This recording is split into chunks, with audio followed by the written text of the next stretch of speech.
Hello everyone, welcome to the official YouTube channel of agri coaching Chandigarh. आज की class जो हमारी होने वाली है सीयूईटी मैराथन की, तो बेसिकली आपकी होने वाली है प्लांट फिजियोलॉजी की।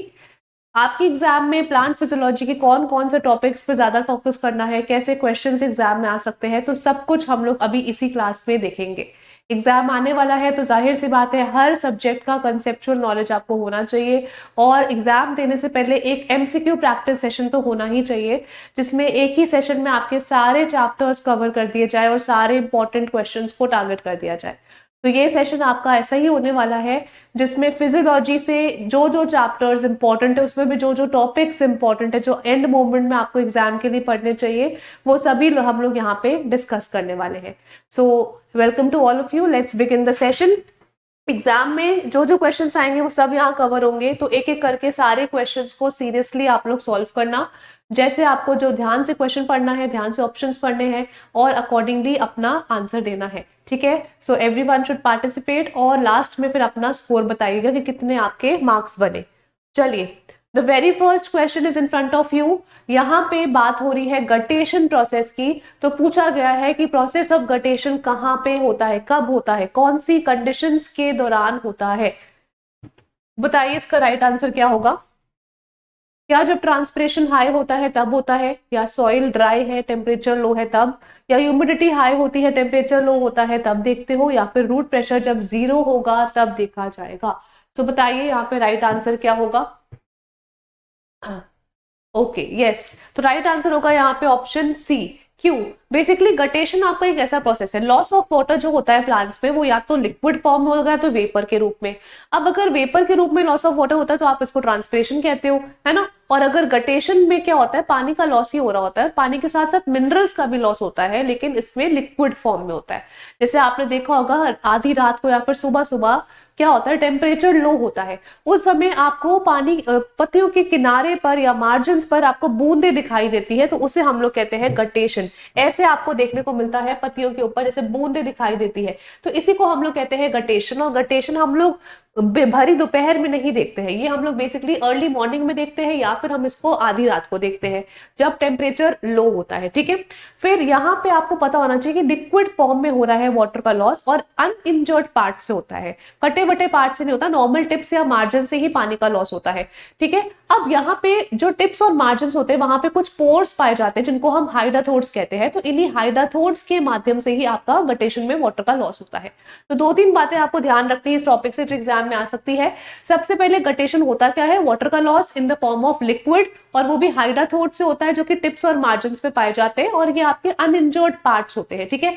तो एक तरह से गटेशन हम कब कब देखेंगे, जब टेम्परेचर लो हो और ह्यूमिडिटी ज्यादा हो। बाहर ह्यूमिडिटी ज्यादा होनी चाहिए और टेम्परेचर शुड बी लो, ठीक है। एक तरह से यहाँ पे लिखा था सॉइल इज ड्राई। अब पानी अगर कम होगा सॉइल में तो फिर वो लॉस कैसे करेगा। हमेशा जब भी पानी का लॉस होना होता है ट्रांसपिरेशन के रूप में या गटेशन के रूप में, तो वाटर या मॉइस्चर सॉइल के अंदर होना ही चाहिए, ठीक है। आपका ऑप्टिमम मॉइस्चर रहेगा सॉइल में, तभी तो उतना अपटेक होगा, तभी तो उतना लॉस होगा। तो मॉइस्चर तो सॉइल में होना ही चाहिए, नंबर वन। ह्यूमिडिटी हाई होनी चाहिए, और आपका यहाँ पे टेम्परेचर शुड बी लो। एक और फैक्टर है जिसकी वजह से गटेशन रिस्पॉन्सिबल है, गटेशन डिपेंड करता है, that is your root pressure. तो रूट प्रेशर जो होता है वही मेन प्रेशर है जिसकी वजह से गटेशन होता है।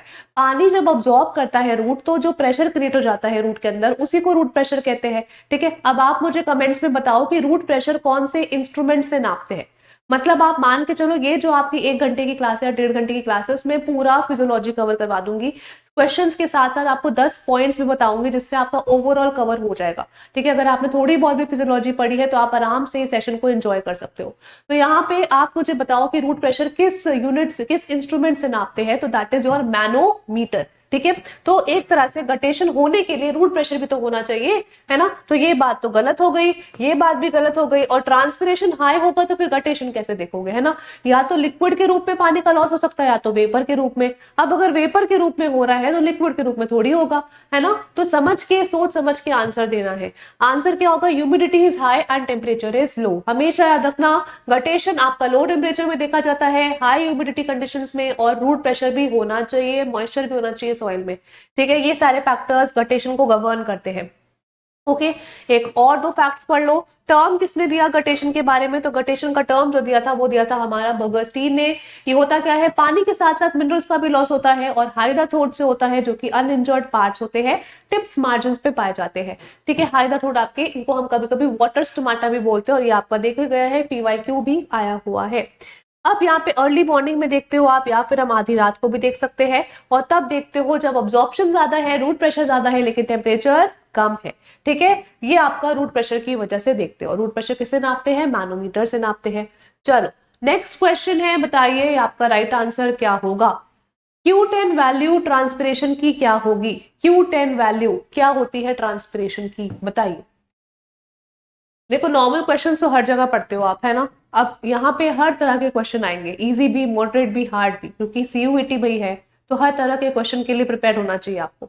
तो जो चीजें आप हर जगह पढ़ते हो वो तो आपको यहाँ नहीं मिलेगी, है ना। आपको एक तरह से वो चीजें मिलेगी जो एग्जाम रिलेवेंट है। ठीक है, तो यहाँ पे राइट आंसर क्या हो जाएगा? ऑप्शन 2।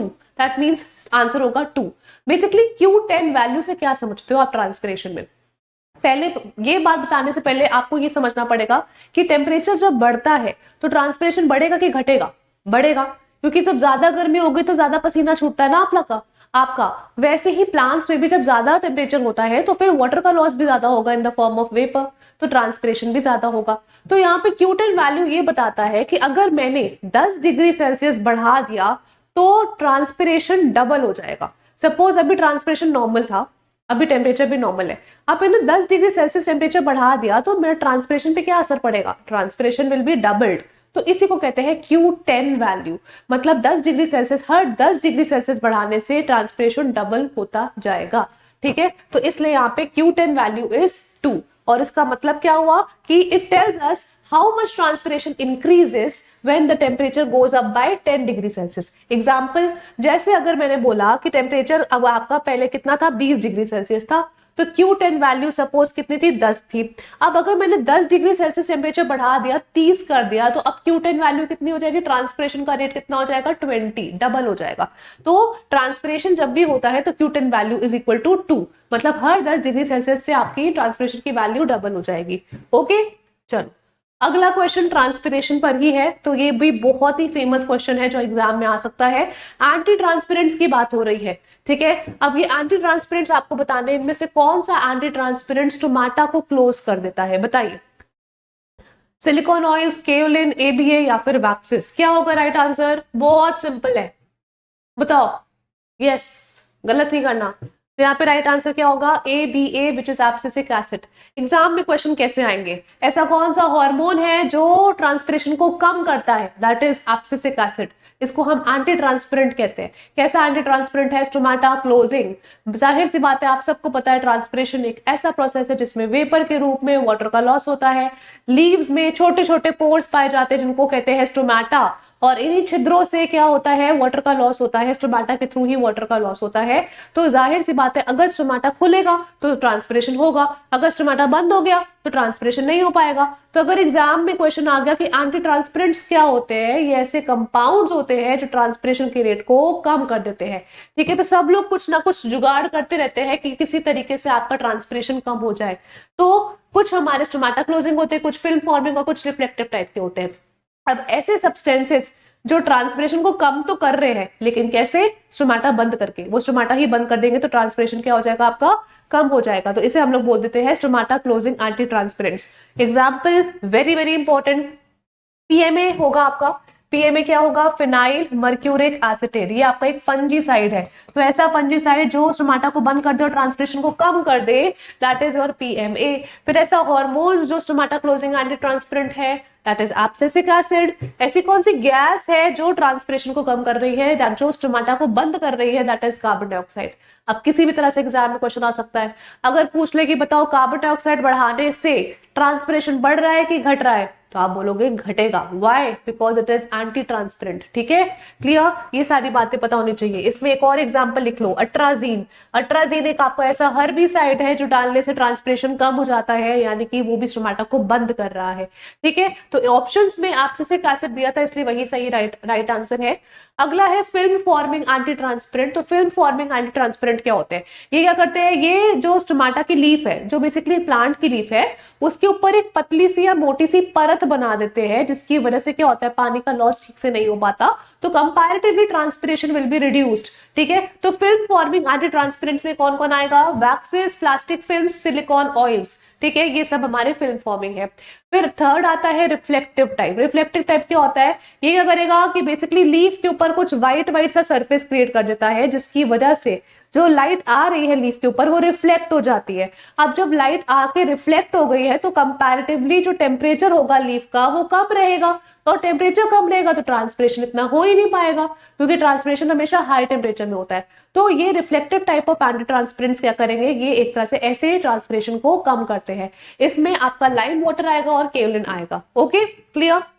यहाँ पे फिल्म फॉर्मिंग में एक और एग्जांपल है मोबिलीफ, और इसमें हमारा हेक्साडेकेनॉल भी हो सकता है, हेक्साडेकेनॉल भी बोल सकते हो। तो ये सारे हमारे एग्जांपल्स हो गए, हमेशा इसको याद रखना, it's very very important, exam में आ सकता है। Moving forward to the next question, आपका ये है नेक्स्ट क्वेश्चन, बताइए इसका राइट आंसर क्या होगा। ऐसा ही क्वेश्चन आपके पीवाईक्यू आया था, सीयूईटी के एग्जाम में आया था आपका ऐसा ही सेम क्वेश्चन, तो इस पे आपको ध्यान रखना है। फोटोसिंथेसिस, रेस्पिरेशन से बड़े क्वेश्चंस आते हैं एग्जाम में, पक्का इस चैप्टर से क्वेश्चन आना ही आना है, तो ये चैप्टर तो अच्छे से तैयार कर लो। ठीक है, क्वेश्चन पूछा है कि अगर आप C4 प्लांट्स में एक मॉलिक्यूल ग्लूकोज का बनाते हो तो उसके लिए में कितनी एटीपी एनर्जी रिक्वायर्ड है। तो यहाँ पे राइट आंसर क्या होगा, यस इट इज 30 एटीपीज। कितने एटीपीज होंगे, 30 एटीपीज। बेसिकली C3 साइकिल चलती है और एक C4 साइकिल चलती है ना, दोनों के बीच में जो जो बातें हो रही है, डिफरेंसेस होती है, वो सब आपको पता होना चाहिए। तो आपको पता होगा, अगर मैं आपको बिल्कुल बेस से बताऊं, डार्क रिएक्शन चलती है फोटोसिंथेसिस की, है ना, एक तो लाइट रिएक्शन और एक डार्क रिएक्शन। लाइट रिएक्शन कहाँ चलती है, ग्राना में, डार्क रिएक्शन कहाँ चलती है, स्ट्रोमा में। तो जो डार्क रिएक्शन चलती है उसमें ही हम लोग देखते हैं C3 साइकिल, C4 साइकिल और कैम साइकिल। ठीक है, तो इस डार्क रिएक्शन में हो क्या रहा है, जो भी एटमॉस्फेयर से कार्बन डाइऑक्साइड लिया हुआ है उसको हमें कन्वर्ट करना है कार्बोहाइड्रेट में, ताकि फोटोसिंथेसिस हो पाए कंप्लीट, है ना। तो यहाँ पे अगर आपका कार्बन डाइऑक्साइड कन्वर्ट होता है और 3 कार्बन कंपाउंड बनाता है तो इसको C3 साइकिल कहते हैं। अगर कार्बन डाइऑक्साइड कन्वर्ट होता है और वो एक ऐसा कंपाउंड बना रहा है जिसमें 4 कार्बन है तो आप उसको C4 साइकिल कहते हो। ठीक है, क्लियर। तो वही बात है, अगर हम C3 साइकिल से बना रहे हैं ग्लूकोज मॉलिक्यूल तो फिर हमें कितनी एनर्जी चाहिए। तो C3 प्लांट्स के केस में अगर हमें एक मॉलिक्यूल ग्लूकोज बनाना है तो हमें कितनी एनर्जी चाहिए, हमें चाहिए 18 एटीपी। हमें कितनी एनर्जी चाहिए, 18 एटीपी चाहिए और 12 NADH चाहिए। ठीक है, क्लियर। उसके बाद अगर एग्जाम में पूछा जाए कि C4 साइकिल से अगर आपको एक मॉलिक्यूल ग्लूकोज बनाना है फिर हमें कितनी एनर्जी चाहिए, तो उस केस में हमें चाहिए 30 एटीपी एंड 12 NADH। ठीक है, तो ये जरूर याद रखिएगा, एग्जाम में आपके यही आया था CUET में, तो फिर वापस भी किसी और तरीके से घुमा फिरा के पूछ सकता है। तो C4 में 30 एटीपीज बट C3 में 18 ATP are required to make 1 molecule of glucose. ठीक है, चलिए और भी पॉइंट्स है C3 C4 के बारे में जो आप इस टेबल में कवर कर सकते हो, ये आपके सामने टेबल दिया हुआ है, अच्छे से इसको देखिएगा, it's very very important. Question exam में आ सकता है कि C3 साइकिल कहाँ चलती है, मीजोफिल सेल्स में, ये लीफ के अंदर के सेल्स होते हैं। C4 साइकिल कहाँ चलती है, मीजोफिल और बंडल शीथ सेल्स में। तभी हम कहते हैं कि C4 साइकिल के C4 प्लांट्स के अंदर कैसी एनाटॉमी पाई जाती है, क्रांज एनाटॉमी। क्रांज एनाटॉमी मतलब इनके पास ये 2 तरीके के सेल्स होते हैं। ठीक है, उसके बाद कैम साइकिल कहाँ चल रही है, मीजोफिल सेल्स और वैक्यूल में। पहला प्रोडक्ट, पहला स्टेबल प्रोडक्ट क्या होता है, वेरी इंपॉर्टेंट, जब भी C3 साइकिल चलती है तो पहला प्रोडक्ट जो बनता है वो 3 कार्बन का होता है, जिसको हम लोग PGA कहते हैं, फॉस्फोग्लिसरिक एसिड। जब भी C4 साइकिल चलती है तो जो पहला प्रोडक्ट बनता है वो 4 कार्बन का होता है, जिसको हम ऑक्सैलो एसिटिक एसिड कहते हैं। उसके बाद मैलिक एसिड बनता है। फिर कैम साइकिल के केस में दोनों चीजें बन रही हैं, क्योंकि कैम प्लांट्स जो होते हैं वो दिन के वक्त C3 होते हैं और रात के वक्त C4 की तरह बर्ताव करते हैं। फिर carbon dioxide acceptor, very important, carbon dioxide आएगा इस साइकिल में हिस्सा लेगा, प्रोडक्ट बनाएगा, तो जाहिर सी बात है कार्बन डाइऑक्साइड को भी हमें एक्सेप्ट करने वाला कोई होना चाहिए। तो यहाँ पे आपका RUBP which is a 5 carbon compound rubisco ribulose bisphosphate, ये आपका एक्सेप्टर होता है in the case of C3, और यहाँ पे आपका पेप जो है फॉस्फोइनोल पायरुवेट वो होता है in the case of C4। CAM plants में दोनों होगा। यहाँ पे ये पॉइंट भी बहुत इंपॉर्टेंट है, तो याद रखिएगा कि आपका C4 प्लांट्स के केस में फोटो रेस्पिरेशन कम होता है और फोटोसिंथेसिस ज्यादा होता है। ठीक है, वेयर एज C3 प्लांट्स में फोटो रेस्पिरेशन ज्यादा होता है, फोटोसिंथेसिस कम होता है। ठीक है, और यहाँ बात करें अगर हम लोग कैम प्लांट्स की तो उसमें दोनों चीजें कम होती है। ठीक है। उसके बाद वाटर यूज एफिशिएंसी सबसे ज्यादा होती है कैम प्लांट्स की, फिर C4 की, और फिर सबसे कम होती है C3 की। एंजाइम कौन सा हेल्प कर रहा है? इस केस में रुबिस्को, इस केस में पेप कार्बोक्सिलेज, और इस केस में दोनों। ओके, तो ये सारे पॉइंट्स पे ध्यान रखिएगा, this is very very important. Next question की तरफ बढ़ते हैं, बताइए इसका राइट आंसर क्या होगा? C3 प्लांट का एग्जाम्पल बताना है। अब सब कुछ आपने जान लिया रिगार्डिंग C3 C4, तो एग्जाम्पल रह गए, वो भी पढ़ लो, है ना। तो फटाफट बताइए इनमें से C3 पौधा कौन सा है? It's very simple. तो यहाँ पे राइट आंसर होगा that is wheat. Yes, okay. मेज हो गया, शुगरकेन हो गया, सोरगम हो गया, बाजरा हो गया, ये सब हमारे C4 प्लांट्स हैं। तो ये बहुत एग्जाम में आता है। तो यहाँ पे आपके सामने पूरी लिस्ट है। मोस्टली हमारे सीरियल्स जो होते हैं वो C3 होते हैं, ठीक है। बाकी जो C4 वाले प्लांट्स उनको आप पढ़ लो, है ना। कैम प्लांट्स भी ध्यान में रखना। ये सब आपके एग्जाम्पल सारे लिस्टेड है, इसको अच्छे से देख लीजिएगा। नेक्स्ट क्वेश्चन की तरफ बढ़ते हैं, बताइए इसका राइट आंसर क्या होगा? मिनरल न्यूट्रिशन से भी आपके क्वेश्चंस आते हैं, तो ये चैप्टर भी बहुत इंपॉर्टेंट है। पक्का इससे भी पक्का एक क्वेश्चन आता ही आता है। तो ये हम लोग थोड़ा बहुत पाथो या सॉइल साइंस में भी पढ़ते हैं। तो यहाँ पे दिया हुआ है कि heart rot and sugar beet और जो आपका वाटर कोर होता है टर्निप में, वो किस न्यूट्रिएंट की डेफिशिएंसी से देखने को मिलता है? तो यहाँ पे राइट आंसर हो जाएगा बोरॉन, ठीक है, बोरॉन, ठीक है। कौन से न्यूट्रिएंट की डेफिशिएंसी से कहाँ पे डिसऑर्डर, क्या डिसऑर्डर देखते हो आप? तो ये सारी चीजें पता होना चाहिए। अच्छा, बोरॉन से और कौन कौन से डिसऑर्डर्स हो सकते हैं बोरॉन की कमी से, बता सकते हो आप? फ्रूट क्रैकिंग हो सकती है ना, ब्राउनिंग इन कॉलीफ्लावर, ये सब चीजें हो सकती है ना। तो ये सब याद रखेगा, जब भी फ्रूट क्रैकिंग होगा, सिट्रस क्रैकिंग, फ्रूट क्रैकिंग, तो वो बोरॉन की कमी से। Browning in the case of cauliflower, boron की कमी से। Head and chicken disease in grapes, boron deficiency. Black tip of mango, boron deficiency, ठीक है। इसके अलावा और क्या है? बैरन नट्स इन कोकोनट, बोरॉन डेफिशिएंसी। डायबैक अगर आपका देखा जाता है तो कॉपर की कमी से देखा जाता है, लेकिन एप्पल्स में अगर देख रहे हो डायबैक, तो फिर वो बोरॉन की कमी से हो सकता है। सिमिलरली रोजेटिंग जो होता है वो कॉपर की कमी से होता है, लेकिन एप्पल्स में rosetting is because of boron deficiency. फिर जिंक, ऑप्शंस में जिंक भी था, जिंक की कमी से सबको पता है खेरा डिजीज होती है राइस में, और वाइट बड ऑफ पीज होता है। लिटिल लीफ भी जिंक की कमी से होता है। अगला, मैंगनीज की कमी से बहाला ब्लाइट ऑफ शुगर केन होता है। फिर आपका grey spike of oats, Mars spot of P. Copper की कमी वेरी इंपॉर्टेंट, डायबैक हो गया, रोजेटिंग हो गया, एक्सांथमा हो गया, गमोसिस हो गया, रेक्लेमेशन हो गया, ये सब वर्ड सुनोगे तो समझ आना कॉपर की कमी है, ठीक है। चलिए अगला क्वेश्चन आपके सामने है, बताइए इसका राइट आंसर क्या होगा? कौन सा न्यूट्रिएंट है जो ऑक्सीजन के सिंथेसिस के लिए रिक्वायर्ड है? So what will be the answer for it, बताइए। यस, बहुत इजी क्वेश्चन है, दिस इज योर जिंक, ठीक है। जिंक की कमी, जिंक होता है main element which is responsible for oxygen का सिंथेसिस, ठीक है। ऑक्सीजन आपका एक ग्रोथ प्रमोटर है। सबसे पहला हार्मोन जो डिस्कवर हुआ था वो ऑक्सीजन ही हुआ था, और ऑक्सीजन जो है उसका प्रिकर्सर ट्रिप्टोफैन होता है। फिर FW वेंट ने खोजा था। ऑक्सीजन का मेन वर्क होता है रूट डेवलपमेंट में, इसलिए हम इसको रूटिंग हार्मोन भी बोलते हैं। ऑक्सीजन आपका एक तरह से फोटोट्रोपिज्म में भी हेल्प करता है, जब पौधा लाइट के डायरेक्शन में झुक जाता है। फिर ऑक्सीजन आपका जो होता है वो एक तरह से टिप्स पे पाया जाता है, शूट टिप या रूट टिप में, है ना। और ऑक्सीजन जो है आप कह सकते हो अवेना कर्वेचर टेस्ट होता है उसके बायोसिंथेसिस के लिए, ठीक है। फिर आप कह सकते हो ऑक्सीजन हमारा सेल इलॉन्गेशन में भी हेल्प करता है, एपिकल डोमिनेंस में कंट्रीब्यूट करता है, एब्सेशन को रोकता है, कभी कभी आपका पार्थेनोकार्पिक फ्रूट्स बनाने के लिए भी यूज हो सकता है, सेल डिविजन में भी थोड़ा बहुत कंट्रीब्यूट करता है, कैलस फॉर्मेशन में, है ना। तो ये सारे फंक्शंस होते हैं ऑक्सीजन की। फिर एक नेचुरल ऑक्सीजन होता है IAA, एक आपका सिंथेटिक ऑक्सीजन होता है NAA या 2,4-D, है ना। तो ये सारी बातें you need to know about hormones, ठीक है। चलो अगला क्वेश्चन आपके सामने ये है, लिविंग प्लांट सेल में पायरूविक एसिड अगर कार्बन डाइऑक्साइड और एनर्जी में कन्वर्ट हो रहा है तो ये कौन से प्रोसेस का पार्ट है? अब ये क्वेश्चन है तो सिंपल, बट कुछ बच्चे इसमें कंफ्यूज हो सकते हैं, ठीक है। तो ध्यान से जब भी क्वेश्चन आए एक एक वर्ड को पढ़िएगा, ठीक है। बताओ इसका राइट आंसर क्या होगा, ठीक है। क्या बोला गया है यहाँ पे बोला है कि पायरूविक एसिड है आपका, ठीक है। पायरूविक एसिड किस में कन्वर्ट हो रहा है? कार्बन डाइऑक्साइड और एनर्जी में कन्वर्ट हो रहा है, ठीक है। तो ये आपका कौन से प्रोसेस का पार्ट है? अब देखो ग्लाइकोलिसिस में क्या होता है, ग्लाइको मतलब ग्लूकोज और लिसिस मतलब एक तरह से टूटना। तो हमें पता है ग्लाइकोलिसिस में ग्लूकोज जो है वो पायरूविक एसिड में टूटता है, ठीक है। पर क्वेश्चन में तो ये पूछ रहा है पायरूविक एसिड के बनने के बाद का पूछ रहा है, तो ग्लाइकोलिसिस तो नहीं होगा, ग्लाइकोलिसिस में तो पायरुविक एसिड बनता है। यहाँ पे क्वेश्चन में पूछ रहा है कि पायरुविक एसिड आगे कन्वर्ट हो रहा है कार्बन डाइऑक्साइड और एनर्जी में।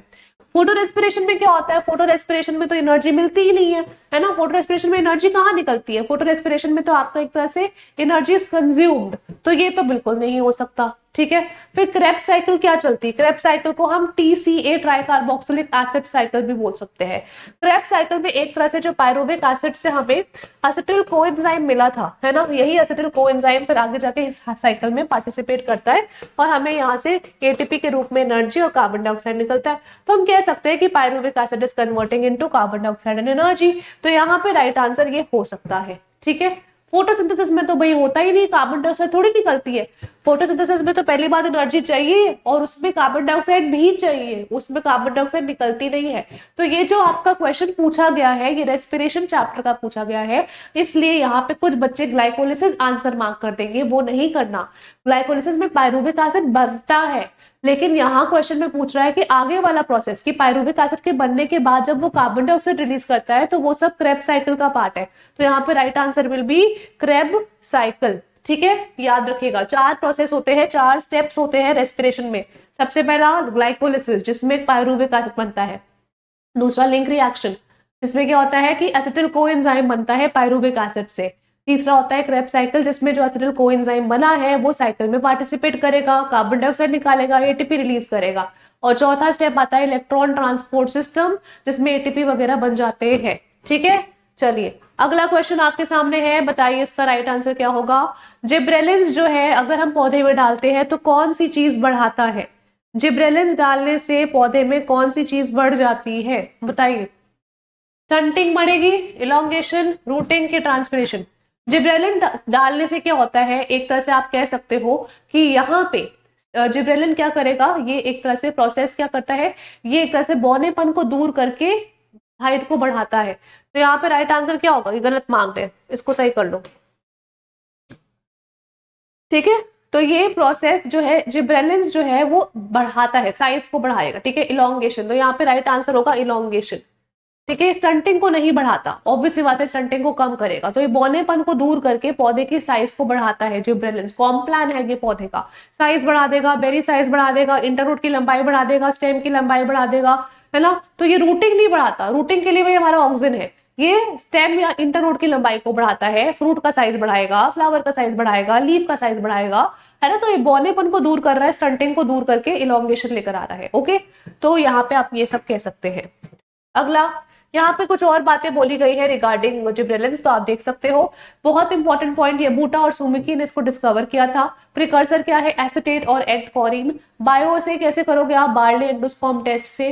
फिर सबसे इंपॉर्टेंट फंक्शंस क्या आते हैं जिब्रेलिन्स के, तो आप सबको पता होना चाहिए कि डॉर्मेंसी को तोड़ने वाला हार्मोन है, तो ये जर्मिनेशन को बढ़ावा देता है और डॉर्मेंसी को तोड़ता है। साथ ही साथ जिब्रेलिन्स डालने से साइज बढ़ जाता है हर एक का, है ना। इलॉन्गेशन को प्रमोट करेगा, जैसे गन्ने में इंटरनोड की लंबाई कौन बढ़ाता है, शुगर केन। अंगूर में दाने का साइज कौन बढ़ाएगा, जिब्रेलिन्स, ठीक है। और एक तरह से बौनेपन को दूर करके हर एक चीज का साइज बढ़ाता है। फिर इसकी वजह से मेल फ्लावर्स की संख्या बढ़ जाती है in the case of cucurbits. Cucurbits में मेल फ्लावर्स की संख्या बढ़ानी है तो जिब्रेलिन्स डालो, फीमेल फ्लावर्स की संख्या बढ़ानी है तो इथाइलिन डालो, ठीक है। पोलन डेवलपमेंट के लिए जो मेन हार्मोन है दैट इज योर जिब्रेलिन्स। इसके अलावा ये आपका थोड़ा बहुत वर्नलाइजेशन में भी प्रमोट करता है, बोल्टिंग में भी प्रमोशन लेकर आता है, ठीक है। ये सारे पॉइंट्स आपको पता होने चाहिए। अगला क्वेश्चन है आपके सामने ये, अगर आपका रेस्पिरेटरी कोशेंट की वैल्यू 1.33 आ रही है तो हमारा सबस्ट्रेट क्या होगा। हर एक की अपनी अपनी RQ वैल्यू होती है जो आपको याद होनी चाहिए, ठीक है। तो हमें पता है प्रोटीन्स की RQ वैल्यू कितनी होती है, प्रोटीन्स की RQ वैल्यू जो होती है वो 1 से कम होती है, less than 1।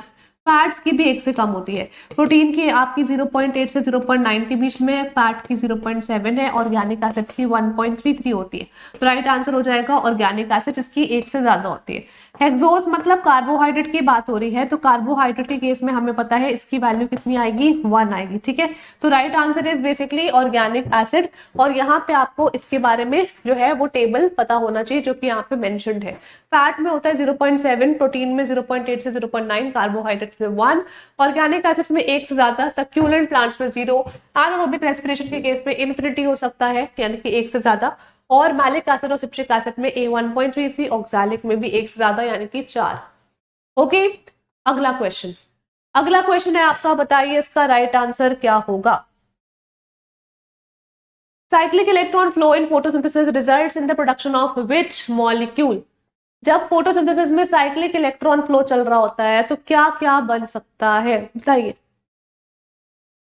NADPH and oxygen. देखिए क्या होगा, मोटी मोटी बात करी जाए तो यहाँ पे बात हो रही है साइक्लिक फोटोफॉस्फोरिलेशन की। आप सबको पता होगा कि जो हमारा फोटोसिंथेसिस चलता है उसमें दो रिएक्शंस है, लाइट और डार्क रिएक्शन। तो जो लाइट रिएक्शन चलती है उसमें भी दो प्रक्रियाएं चलती हैं, एक नॉन साइक्लिक फोटोफॉस्फोरिलेशन और एक साइक्लिक। ठीक है, तो दोनों में फर्क पता होना चाहिए। तो आपको ये मालूम होना चाहिए नॉन साइक्लिक फोटोफॉस्फोरिलेशन में हमारा क्या क्या बनता है। एटीपी तो बनेगा ही बनेगा, इसमें भी एटीपी बनेगा ही बनेगा। फिर यहाँ पे NADH भी बनता है, यहाँ पे नहीं बनता। यहाँ पे ऑक्सीजन भी बनता है, यहाँ पे नहीं बनता।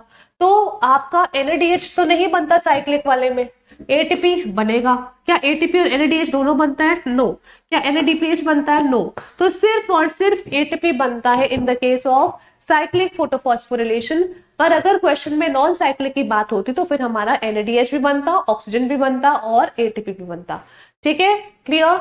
यहाँ पे आपको दोनों के बीच में डिफरेंस बताया गया है तो आप इसको देख सकते हो। बेसिकली जब हम बात करते हैं नॉन साइक्लिक फोटोफॉस्फोरिलेशन की तो इसमें हमें दोनों फोटो सिस्टम्स चाहिए, PS1 भी और PS2 भी। जो PS1 है उसको हम P700 कहते हैं और जो PS2 है उसको हम P680 कहते हैं। ठीक है, क्यों? क्योंकि PS1 700 नैनोमीटर की लाइट को ऑब्जॉर्व करता है और जो PS2 है वो 680 नैनोमीटर की वेवलेंथ वाली लाइट को ऑब्जॉर्व करता है। तो ये हायर वेवलेंथ को कर रहा है, ये स्मॉलर वेवलेंथ को। पर जब हम बात करते हैं साइक्लिक वाले की तो यहाँ पे PS1 ही आपका इन्वॉल्व होता है, मतलब P700। ठीक है, इस केस में आपका सिर्फ और सिर्फ P700 होगा।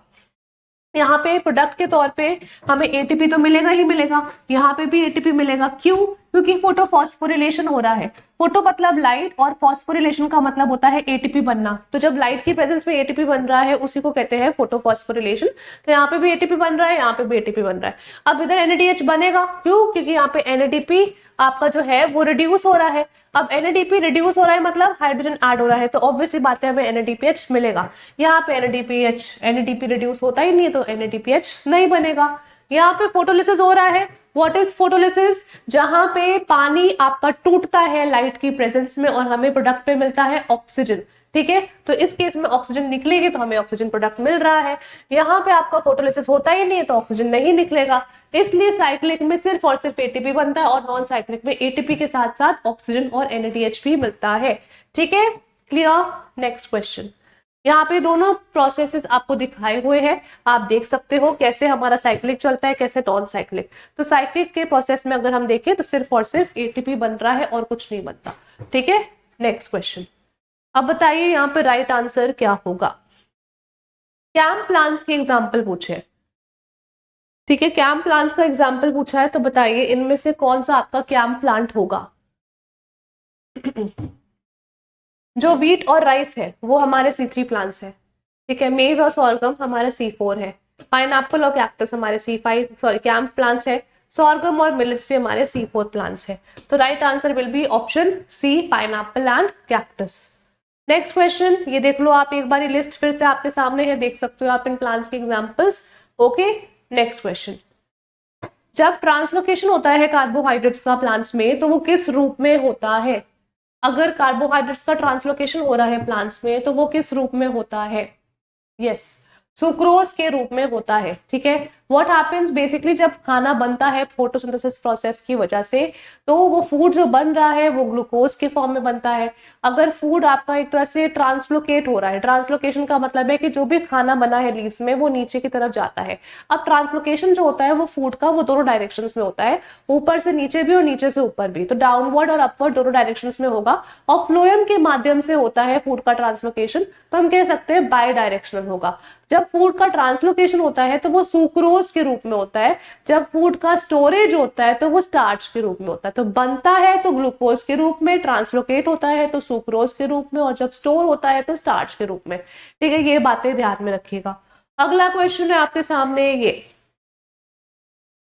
फिर से C3 प्लांट्स के केस में है एग्जांपल, अभी मैंने आपको पूरा टेबल बताया था कंपैरिजन का, तो उसको देखते हुए आपको समझ में आ जाना चाहिए इसका राइट आंसर क्या होगा। एंजाइम पूछ रहा है C3 प्लांट के केस में which is RUBP carboxylase, Rubisco कह सकते हो आप, और जो पेप कार्बोक्सिलेज है वो हमारा C4 प्लांट्स के केस में एंजाइम है जो हेल्प करता है। ठीक है, अगला क्वेश्चन यहाँ पे फिर से ये टेबल रेफरेंस के लिए डाला है, आप देख सकते हो। ठीक है, चलिए इसका बताइए आंसर क्या होगा। ऐसी लाइट इंटेंसिटी जहां पे फोटोसिंथेसिस और रेस्पिरेशन दोनों इक्वल हो जाते हैं उसे क्या बोला जाएगा।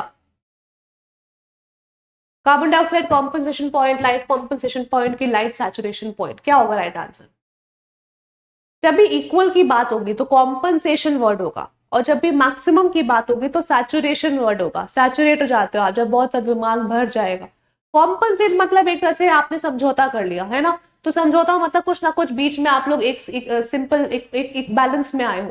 तो कहने का मतलब है अगर आपके एग्जाम में पूछा जाए कि ऐसी लाइट इंटेंसिटी, अब फोटोसिंथेसिस के लिए हमें लाइट चाहिए राइट, तो व्हाट हैपेंस, इतनी लाइट अगर आपकी दी, इतनी लाइट जिसमें आपका फोटोसिंथेसिस और रेस्पिरेशन दोनों इक्वल रेट पे चल रहा है, उसे कहते हैं लाइट कॉम्पनसेशन पॉइंट। अब बाकी टर्म्स को भी समझ लेते हैं कि what is the meaning of the other terms. Light compensation point मतलब ऐसी लाइट इंटेंसिटी जहां पे जितना फोटोसिंथेसिस चल रहा है उतना ही रेस्पिरेशन चलेगा। इस पॉइंट में जितना कार्बन डाइऑक्साइड आपका एक तरह से चाहिए फिक्स हो रहा है ड्यूरिंग फोटोसिंथेसिस, उतना ही कार्बन डाइऑक्साइड आपका एक तरह से रिलीज होगा ड्यूरिंग रेस्पिरेशन। तो इसलिए हम यहाँ पे कह सकते हैं कोई भी नेट गैसियस एक्सचेंज इस लाइट इंटेंसिटी पर नहीं होता। उसके बाद लाइट सैचुरेशन पॉइंट क्या होता है, सैचुरेशन मतलब मैक्सिमम लिमिट। तो इतनी मैक्सिमम लाइट इंटेंसिटी जिसमें आपका फोटोसिंथेसिस हो जाए, अगर इससे ज्यादा लाइट आपने दी तो फोटोसिंथेसिस रुक जाएगा। ठीक है, तो लाइट इंटेंसिटी जिसके ऊपर फोटोसिंथेसिस नहीं बढ़ता है। ओके, अगला carbon dioxide compensation point, again बराबरी की बात होगी। तो इतना कॉन्सेंट्रेशन कार्बन डाइऑक्साइड का जिसमें जितना फोटोसिंथेसिस हो रहा है उतना ही रेस्पिरेशन हो, दोनों का रेट्स इक्वल हो। ठीक है, अब एग्जाम में क्वेश्चन आ जाए कि कौन से क्रॉप्स का, कौन से प्लांट्स का कार्बन डाइऑक्साइड कॉम्पनसेशन पॉइंट ज्यादा होता है, कौन सा कम। तो C4 प्लांट्स का कार्बन डाइऑक्साइड कॉम्पनसेशन पॉइंट कम होता है और C3 प्लांट्स का कार्बन डाइऑक्साइड कॉम्पनसेशन पॉइंट ज्यादा होता है। क्यों? क्योंकि हम कहते हैं कि C4 प्लांट ज्यादा बेहतर होते हैं, उनपे फोटोसिंथेसिस ज्यादा अच्छे से होता है। क्यों? क्योंकि उनके पास बढ़िया वाला एंजाइम है पेप कार्बोक्सिलेज। तो पेप कार्बोक्सिलेज क्या करता है, वो कम कार्बन डाइऑक्साइड को भी बहुत ही स्ट्रांगली अब्सॉर्ब कर लेता है, उसकी affinity towards carbon dioxide is very good. तो हम कह सकते हैं कि अगर कम कॉन्सेंट्रेशन भी होगी कार्बन डाइऑक्साइड की तो C4 प्लांट्स का जो एंजाइम है पेप कार्बोक्सिलेज वो बहुत अच्छे से उसको अब्सॉर्ब कर लेगा, उसकी बाइंडिंग बड़ी अच्छी है, इसलिए कम कॉन्सेंट्रेशन में भी C4 अच्छे से परफॉर्म कर लेगा। तो दैट इज वाई उनका कार्बन डाइऑक्साइड कॉम्पनसेशन पॉइंट भी कम होता है। ठीक है, अगला नेक्स्ट क्वेश्चन बताइए इसका राइट आंसर क्या होगा। इनमें से कौन से डे न्यूट्रल प्लांट्स हैं, बताओ। 3 तरह के प्लांट्स होते हैं ना, short day, long day, day neutral, है ना। तो इसमें से कौन सा डे न्यूट्रल प्लांट है। जनरली जो हमारे खरीफ प्लांट्स होते हैं वो होते हैं लॉन्ग डे, और जो हमारे खरीफ प्लांट्स होते हैं उनको हम लोग क्या बोल सकते हैं, शॉर्ट डे। और जो जनरली हमारे राबी क्रॉप्स होते हैं उनको हम लॉन्ग डे बोल सकते हैं। तो tomato is one of the day neutral plant. ठीक है, यहाँ पे आपको टेबल दिया हुआ है, आप इसको रेफर कर सकते हो। ऐसे प्लांट्स जिनको अपनी फ्लावरिंग लाने के लिए 12 घंटे से ज्यादा लाइट ड्यूरेशन चाहिए तो उनको हम लोग कहते हैं शॉर्ट डे प्लांट। ठीक है, मोस्टली खरीफ प्लांट्स आएंगे इसमें। और ऐसे प्लांट्स जिनको 14 घंटे से ज्यादा लाइट चाहिए अपने तक फ्लावरिंग लाने के लिए तो आप उसको कहते हो लॉन्ग डे प्लांट्स, और इसमें हमारे मोस्टली राबी क्रॉप्स आएंगे। फिर ऐसे प्लांट्स जिसमें आपका कोई इफेक्ट नहीं होता ड्यूरेशन के हिसाब से तो आप उसको डे न्यूट्रल प्लांट्स कहते हो। इसमें हमारे ये सब एग्जांपल्स आएंगे। ओके, अगला क्वेश्चन बताइए इसका राइट आंसर क्या होगा। ऑक्सीजन की मात्रा ज्यादा होगी और साइटोकाइनिन की कम होगी तो फिर क्या बनेगा। ठीक है, ऑक्सीजन और साइटोकाइनिन ऐसे 2 हार्मोन्स हैं जो सेल डिवीजन में बहुत हेल्प करते हैं। ऑक्सीजन रूट पे ध्यान देता है, साइटोकाइनिन शूट पे ध्यान देता है। तो अगर हमें रूट डेवलपमेंट बढ़ानी है तो हम ऑक्सीजन ज्यादा देंगे, अगर हमें शूट डेवलपमेंट बढ़ानी है तो हम साइटोकाइनिन देंगे। ठीक है, तो ज्यादा ऑक्सीजन होगा तो शूट डेवलपमेंट होगा, और अगर ज्यादा साइटोकाइनिन होगा तो शूट डेवलपमेंट होगा। ठीक है, अगला, और अगर इन दोनों की मात्रा बराबर होगी तो कैलस फॉर्मेशन हो जाएगा। कैलस मतलब जो आपका टिश्यू कल्चर करते वक्त सबसे पहली चीज बनती है। ठीक है, अगला नेक्स्ट क्वेश्चन, इसमें आपको थोड़ा सा दिमाग लगाना पड़ेगा, ध्यान से पढ़िएगा और ध्यान से आंसर दीजिएगा। ऑस्मोसिस वाले चैप्टर का क्वेश्चन है ये। जब पानी मूव करता है रूट से ऊपर की तरफ लीव्स तक, तो ये क्यों मूव कर रहा है। क्योंकि लीव्स का वाटर पोटेंशियल रूट के कंपैरिजन में ज्यादा होगा, कम होगा, बराबर होगा कि सुपीरियर होगा? क्या होगा राइट आंसर? वाटर पोटेंशियल मतलब जो वाटर की पोटेंशियल एनर्जी होती है वो, ठीक है। तो हमने देखा था कि वाटर पोटेंशियल जो होता है that is inversely proportional to concentration, ठीक है। जितना आपका कॉन्सेंट्रेशन होगा जितना ज्यादा कॉन्सेंट्रेशन होगा उतना कम वाटर पोटेंशियल होगा, ठीक है। कहने का मतलब है हम कह सकते हैं कि ऑस्मोसिस की वजह से ही पानी का अब्जॉर्प्शन हो रहा है from the roots, by the roots, है ना। तो अगर मैं आपसे पूछूं ऑस्मोसिस कहां से कहां होता है, ऑस्मोसिस जो है वो आपका लो कॉन्सेंट्रेशन से हाई कॉन्सेंट्रेशन की तरफ होता है ना, लो कॉन्सेंट्रेशन से हाई कॉन्सेंट्रेशन की तरफ। तो जब कॉन्सेंट्रेशन ज्यादा है तो water potential will be high, जब कॉन्सेंट्रेशन कम है तो वाटर पोटेंशियल ज्यादा होगा, और जब कॉन्सेंट्रेशन हाई है तो वाटर पोटेंशियल कम होगा। तो हम कह सकते हैं ऑस्मोसिस में पानी का मूवमेंट कहां से कहां होगा, हाई वाटर पोटेंशियल एरिया से लेके लो वाटर पोटेंशियल एरिया तक होगा, ठीक है। तो अगर रूट से पानी ऊपर जा रहा है तो जाहिर सी बात है रूट में वाटर पोटेंशियल ज्यादा होगा और यहाँ पे वाटर पोटेंशियल कम होगा, तभी तो पानी का मूवमेंट होगा। तो लीव्स का वाटर पोटेंशियल जो है वो रूट के कंपैरिजन में कम होगा, लीव्स का जो वाटर पोटेंशियल है वो रूट्स के कंपैरिजन में कम होगा। ऐसे भी क्वेश्चंस एग्जाम में आ सकते हैं, so be prepared for that. Okay, चलिए, अंडरस्टूड। नेक्स्ट क्वेश्चन, बताइए इसका राइट आंसर क्या होगा। अभी अभी बात करी हमने फोटोफॉस्फोरिलेशन की, इस टर्म से आप क्या समझते हो? ये जो प्रोसेस है ये क्लोरोप्लास्ट के अंदर होता है और ये फोटोसिंथेसिस के दौरान ही देखा जाता है। तो आप मुझे बताओ इसमें होता क्या है? क्या इसमें केमिकल एनर्जी लाइट एनर्जी में कन्वर्ट हो रही है? नहीं। जो आपका क्या होता है बेसिकली प्लांट्स फोटोसिंथेसिस के दौरान क्या करते हैं, सनलाइट उनको चाहिए ताकि प्रोसेस हो पाए। तो जो सनलाइट उनको मिल रही है वो सनलाइट यूज करके वो एटीपी बनाते हैं। तो कहने का मतलब है फोटो मतलब होता है लाइट और फॉस्फोरिलेशन का मतलब क्या होता है, एटीपी बनना। तो जब लाइट की प्रेजेंस में एटीपी बन जाता है तो इस प्रोसेस को बोला जाता है फोटोफॉस्फोरिलेशन, ठीक है। अब यहाँ पे हम ऐसे भी बोल सकते हैं कि जो सनलाइट हमें मिल रही है, मतलब जो हमें लाइट एनर्जी मिल रही है उसका यूज करके हमने एटीपी बना दिया, मतलब हमने लाइट एनर्जी को किस में कन्वर्ट कर दिया, केमिकल एनर्जी में, ठीक है। तो ये एक ऐसा प्रोसेस है जिसमें लाइट एनर्जी जो है वो केमिकल एनर्जी में कन्वर्ट होती है और एटीपी के रूप में हमें दिखाई देती है। So this is the process of photophosphorylation. Okay, clear, समझ में आया? अब जिस प्रोसेस से कार्बन डाइऑक्साइड रिड्यूस होकर कार्बोहाइड्रेट बना रहा है वो तो डार्क रिएक्शन का पार्ट है ना, ये भी आपको पता होना चाहिए। ओके, नेक्स्ट क्वेश्चन, बताइए इसका राइट आंसर क्या होगा कि फुल्ली टर्जिड सेल में डीपीटी की वैल्यू कितनी होगी? फुल्ली टर्जिड सेल में डीपीटी की वैल्यू कितनी होगी बताइए। डीपीटी मतलब डिफ्यूजन प्रेशर डेफिसिट, तो डीपीटी की वैल्यू आपको पता होनी चाहिए। It's very simple question. यहाँ पे डीपीटी का आंसर क्या होगा, 0। जब फुल्ली टर्जिड सेल है तो व्हाट हैपेंस, मतलब सेल जो है सेल के अंदर पानी आया है। अब सेल के अंदर पानी आएगा तो जाहिर सी बात है एंडोस्मोसिस हो रहा है, सेल आपका फूल जाएगा, टर्बो प्रेशर इस केस में बढ़ जाएगा और ऑस्मोटिक प्रेशर वो घट जाएगा। तो जैसे जैसे पानी अंदर आता है टर्बो प्रेशर जो है वो बढ़ने लगता है और ऑस्मोटिक प्रेशर जो है वो घटने लगता है और एक टाइम आएगा जब दोनों बराबर हो जाएंगे। तो हमेशा याद रखिएगा फुल्ली टर्जिड सेल के केस में ऑस्मोटिक प्रेशर और टर्बो प्रेशर बराबर हो जाते हैं। तो अब हम जब डीपीटी का फॉर्मूला लगाए, क्या होता है फॉर्मूला, ओपी माइनस टीपी, तो हमें क्या मिलेगा, ओपी माइनस ओपी। क्यों? क्योंकि दोनों बराबर हो गए हैं। तो डीपीटी की वैल्यू कितनी आ जाएगी, 0 आ जाएगी। अब अगर यही मैं आपसे पूछूं कि प्लाज्मोलाइज्ड, फुल्ली प्लाज्मोलाइज्ड केस में हमारी डीपीटी की वैल्यू कितनी आती है, तो फुल्ली प्लाज्मोलाइज्ड के केस में डीपीटी की वैल्यू ऑस्मोटिक प्रेशर के बराबर आती है। क्यों? क्योंकि टर्बो प्रेशर उस समय 0 हो जाता है, सेल आपका सिकुड़ भी लगेगा तो कोई ठोसपन नहीं होगा, तो टर्बो प्रेशर विल बी 0 और फुल्ली प्लाज्मोलाइज्ड कंडीशन में डीपीटी ओपी के बराबर हो जाएगा, ठीक है। अगला क्वेश्चन, यहाँ पे आपको सब कुछ बताया गया है, ये फॉर्मूला सबको पता होना चाहिए, DPT is equal to OP minus TP, ठीक है। इसके बाद ये सारी कंडीशंस जो है वो सब आपको यहाँ पे बता दी गई है, ठीक है, क्लियर। अगला क्वेश्चन, बताइए इसका राइट आंसर क्या होगा। ये स्टेटमेंट वाला क्वेश्चन है, बताइए पहली स्टेटमेंट दी हुई है और दूसरी स्टेटमेंट दी हुई है, आपको पहचानना है कि राइट है कि रॉन्ग। सीवो प्लांट्स में फोटो रेस्पिरेशन एब्सेंट होता है। सेकंड स्टेटमेंट, रुबिस्को कोई भी ऑक्सीजनेस एक्टिविटी सीफो प्लांट्स में नहीं दिखाता है। रुबिस्को कोई भी ऑक्सीजन एक्टिविटी सीफो प्लांट्स में नहीं दिखाता है, बताओ इसका आंसर राइट होगा कि रॉन्ग।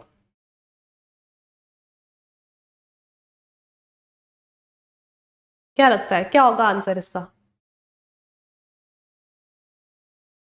देखो सबसे पहली स्टेटमेंट हम लोग देखें तो पहली स्टेटमेंट तो आपकी ठीक है ना, क्लियर।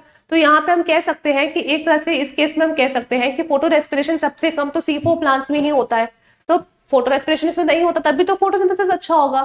अब सेकंड स्टेटमेंट कह रहा है रुबिस्को एंजाइम, क्या रुबिस्को एंजाइम आपका यहाँ पे कोई भी ऑक्सीजनस एक्टिविटी नहीं दिखाता है C4 में? दिखाता है, ठीक है। तो C4 प्लांट्स में आपका एक तरह से यहाँ पे रुबिस्को एंजाइम जो है वो ऑक्सीजनस एक्टिविटी दिखाएगा, ठीक है, क्लियर।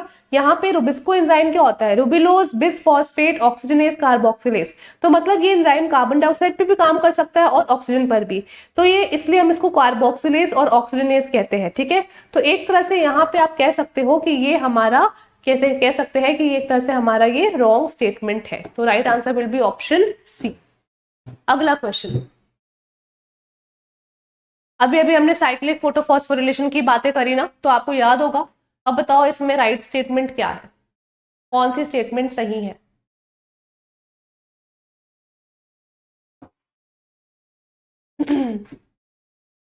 साइक्लिक फोटोफॉस्फोरिलेशन में क्या आपका P700 होता है? अलोन पार्टिसिपेट्स, यस, इसी को हम PS1 कहते हैं, ये बात तो ठीक है। क्या इसमें फोटोलिसिस नहीं होता?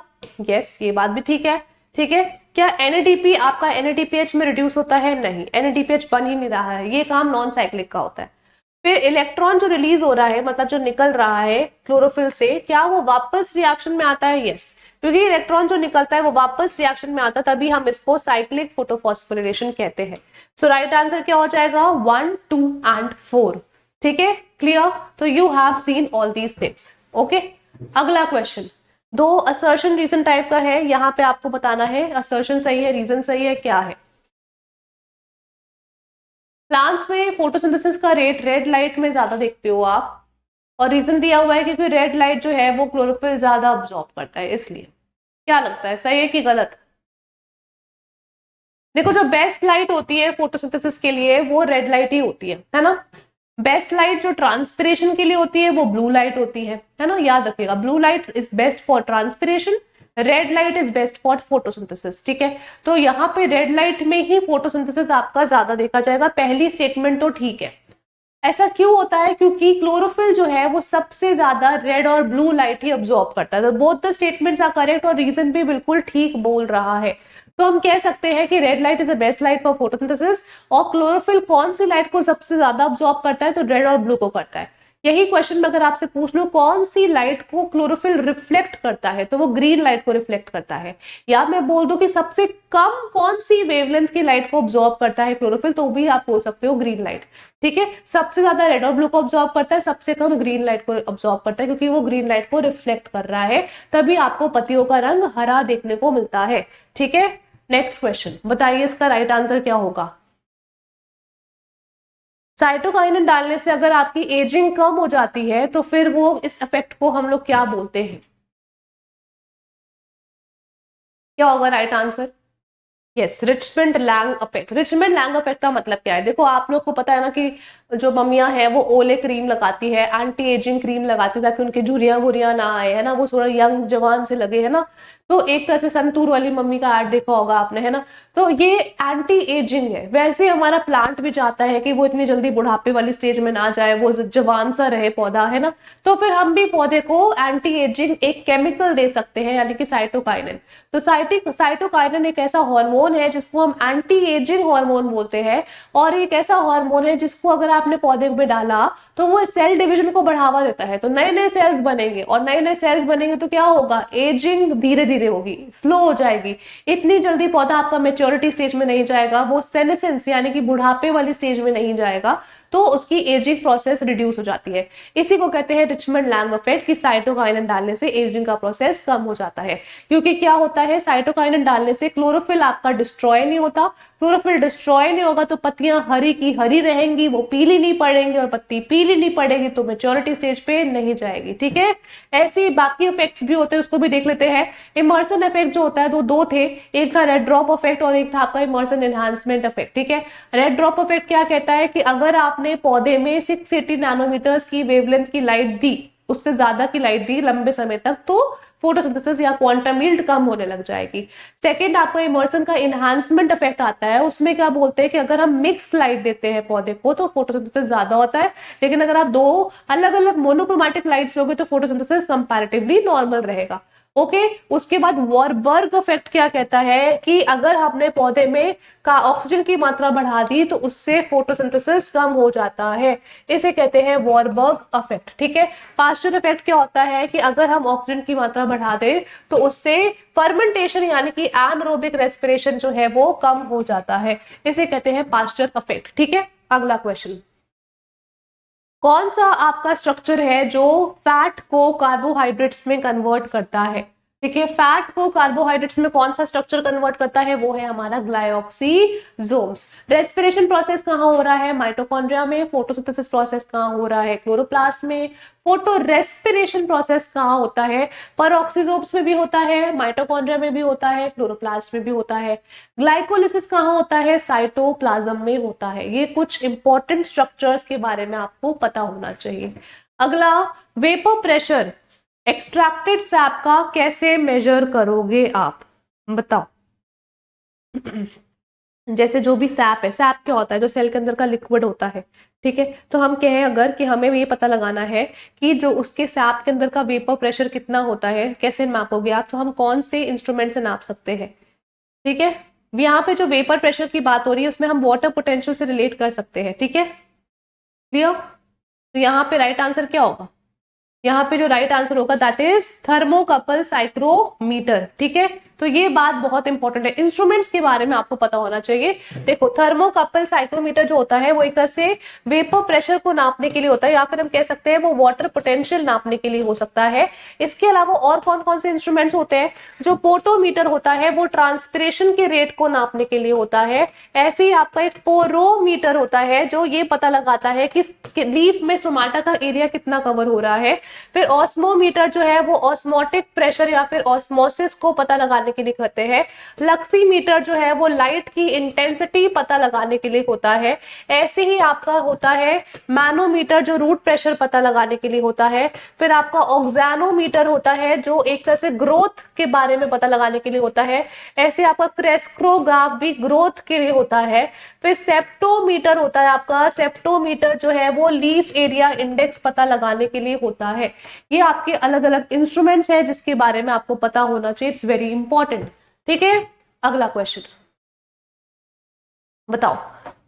ये क्वेश्चन आपका एक एग्जाम में आया था।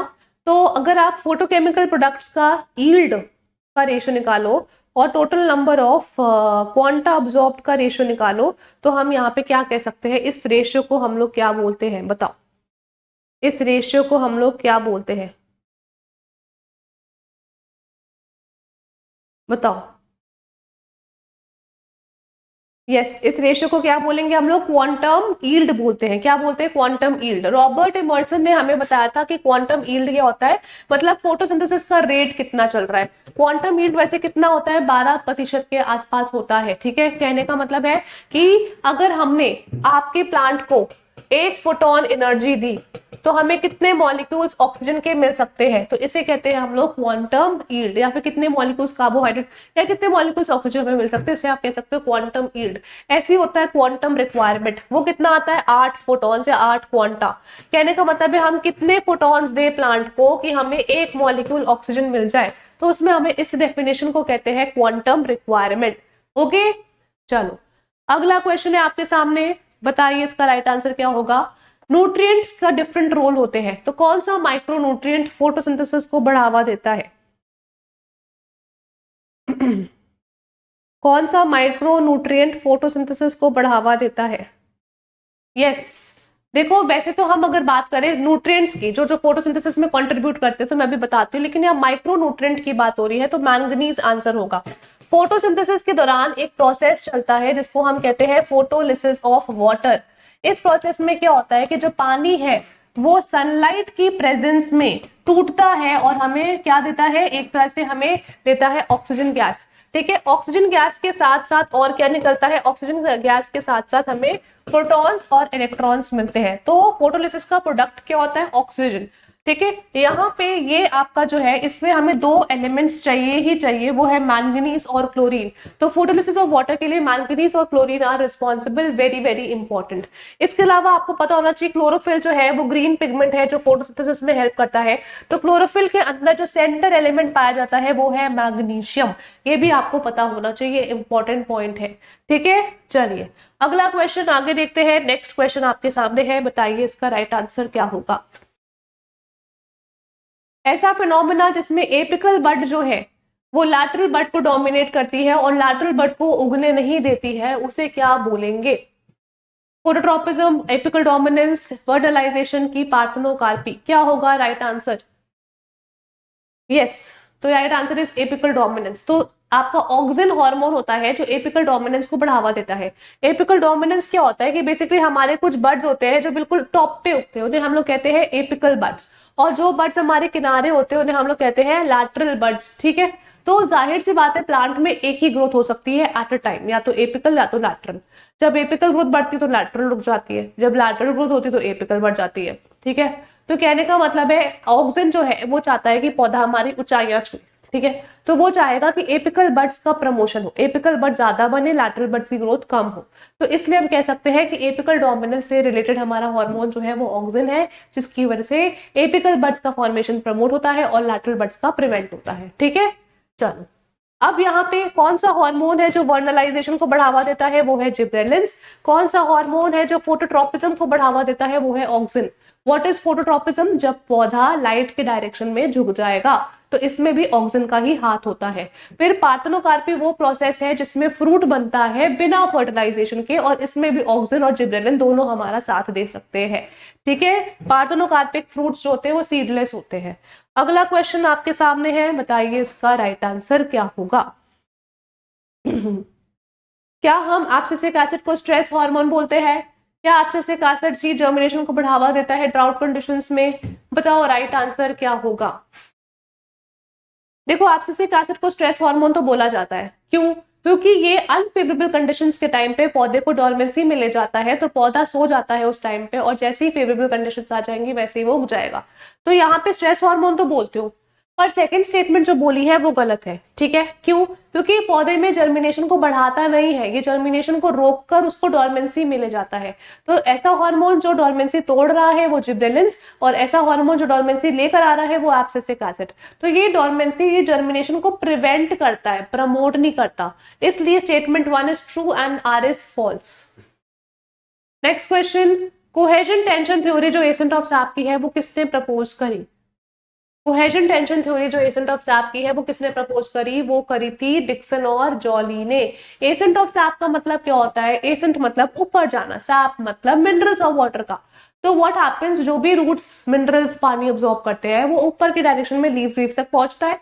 तो ग्रेविटी से अगेंस्ट आपका ये सब चीजें पानी वानी ऊपर जा रही है, इसी को कहते हैं एसेंट ऑफ सैप। और यहाँ पे कौन लेके जा रहा है पानी को? जाइलम लेके जाता है। ठीक है, और क्यों लेके जा पा रहा है? क्योंकि ऊपर से ट्रांसपिरेशनल पुल है जो उसको खींचेगा, जिसकी वजह से पानी मिनरल्स जो है वो ग्रेविटी के अगेंस्ट ऊपर चली जाएंगी। तो इसी बात को बताया था डिक्सन एंड जॉली ने। उन्होंने बोला कि ऊपर जब जा रहा है पानी तो दो कारण की वजह से जा सकता है, एक तो ट्रांसपिरेशनल पुल लग रहा है, और दूसरा कोहेसिव फोर्सेस होते हैं पानी के मॉलिक्यूल्स के बीच में, जिसकी वजह से पानी जो है वो बिल्कुल एक चेन की तरह ऊपर खींचा चला जाता है।